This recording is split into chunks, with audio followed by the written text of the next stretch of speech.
Hey guys, Joshua Gundam here, and I just kind of wanted to share my thoughts, happiness, joy with you guys. I've been 3D printing since November of 2023 with my Bamboo X1 Carbon, and fantastic printer, definitely worth the money. I haven't gotten into printing multiple colors with the AMS yet. You can print up to 4 colors with one of these, up to 16 if you buy 4 of these, which is crazy! Right now, I am working on the Obsolus 2. It's going to take about 3 days. But I'm really excited about where 3D printing is. And I know resin printing exists too. I'm just not ready to deal with the chemical warfare mess. I'm just not there. Also, I like printing things that are pretty strong overall, and resin's not known for its strengths at present. Even the stronger resins are still pretty weak. So I've been printing FDM parts to go on MSA figures, because MSA are my passion and love. It's just the way it is. And shout out to my friend Moises. I hope that's how I say your name, buddy. Moises. He's been making MSA replacement parts on Cults, and they're usually pretty cheap, like $1.50, 65 cents, something like that. So these are GM shield handles. This is a GM Kai shield, which never existed, the standard shield. I printed this one like this, and that's where all the ugly went. I did plastic injection molding before I got into this, just, dabbled with it, nothing serious. And so that kind of helped me understand, like, there's always going to be an ugly side. So you got to figure out, how you're going to print it. And it might take longer, but, you put the ugly where you won't see it overall. So this ball prints it straight up. This is actually a head to fit on a Gundam. Excuse me. Sorry. But I wanted to see if it looked like it was pretty good details. So I thought, well, I wonder if I could print that about the same size as the ball MSA. And as you can see, it's just a little bit bigger. But I might be able to take the ball arms and stick them on it and the cannon, and if it printed in color or I painted it, it could be pretty cool, So I might reprint that smaller and just engineer it. And there's so many cool designs out there. Some of them aren't even very expensive. Some of them are free. I found these beam saber hilts, all kinds of stuff. Zaku one head. You see, sometimes it doesn't. The camera will focus. Come on, camera. Come on. Doesn't. Not everything's a success. It still has some of the supports on it. I haven't taken them off. I've been really busy. I found a Kui. I printed that. Some of these designs you'll find free in obscure places, just lying around waiting for somebody to go, hey, I bet we could turn that into a 3D print file. And boom, And all of a sudden you're like, I have a public. It's a little bit, perhaps low res.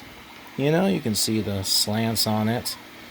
By the way, I'm printing with the 0.2 millimeter nozzle most of the time on finest settings. This still needs a lot of cleanup, but the thing is, I'm probably going to print things in color. So this is just a sizing test. This thing should be about the size of the Mobile Armor ball, based on Gundam Encounters in Space. And while it's hard to know the exact proportional size, I think that doesn't look too bad. Unfortunately, the missiles didn't come with it, so I have to go hunting for some missiles. I may at some point find, someone who can design to... Gundam Support Craft are one of my passions. I don't know why. I hope to do stop motion again someday. These are GM version 1 shoulders. A lot of this MSA stuff came from Moises, Solid Fox 3D on Cults. Stuff's very affordable. He's got a lot of cool stuff, and I've been printing a lot of it. I've been so busy, honestly, that I'm just print shield handles, just put them here. Print shoulders, put them here. Print propellant packs, which came from somewhere else. I'm just kind of dump them here until I have time to mess with it. The Kui, just trying to size to the MSA. I think it looks pretty good. This thing ended up coming out kind of small. It's a Gelgoog missile launcher. Zaku 1 MSA shield. Been messing around with some GM heads, and these are still a little bit too big. But 0.2 millimeter nozzle makes things look really good. You don't really see the panel line, the print lines very much. There's always going to be some degree of imperfections, but really cool stuff. It's cool because I don't know if anyone's still watching this video, but me and my friend Richard Cofield, we used to talk about this stuff in the early days of 3D printing. I'd be like, dude, imagine if we could make replacement GM shoulders, you know, or shields, or beam sabers, or guns, which, some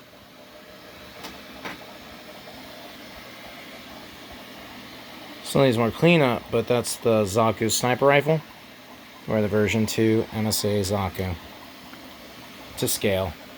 It's the nice thing about 3D printing, you can just rescale stuff. You find a design and it's for, these were 1/400 scale, like really itty bitty, and I just resize them. At some point, I've got a lot of the components I need to make a Zaku sniper MSA custom. I'm so excited. Anyways, back then it was just ABS, and you had to smooth everything with acetone, and it was just like, yeah, they can't do stuff that small. It's just not doable yet, and it's too fragile, or, you know, like, and stuff's pretty solid once you figure out settings and stuff like that. And I'm having a blast. I'm printing an MSA scale Medea transport plane, kind of like the Gunperry. I've got this huge laser cannon for Xeon, a huge laser cannon for space for the Federation. I've got that transport ship from Gundam 083 already built. I've got a slew of Gundam support craft that I'm working on. I'm going to see if I can print them in multiple colors and put them in the eBay store. I don't know if that'll pan out, but that's one of the things I'm thinking about doing. So other people can have them, but not have to paint them, because you can print multiple colors with this thing. Takes forever. Absolutely forever. But worth it. Especially if I'm going to make them for myself. You know what I mean? Well, I guess that's enough of me rambling. Some of you, you're well aware that 3D printing can do this stuff. But I'm just stoked. I'm just super stoked. I am having a blast. By the way, bamboo printers are amazing. They're almost plug and play. There is still some learning curve. And you don't have to get the expensive X1C just to do PLA. You could get the Bamboo A1, which looks like it's a dang fine printer. I'm thinking about getting a second printer, an A1. I haven't made up my mind yet because this thing is such a workaholic. I basically load up the printer in 20 minutes, maybe an hour or two if I'm really tinkering with some things. And then I just tell it to print for 3 days or 14 hours, or, you know, when am I going to be off work? Okay, well, I'm going to be off work in 8 hours-ish. I might as well have it print for 8 or 9 hours, you know, and then when I get home, then I'll have stuff and I can reload it. I try and not waste time in between prints where it's just sitting here idle. These things are truly workhorses. Absolutely amazing. And helping me build stuff that I wanted to build for years. Helping me do it faster.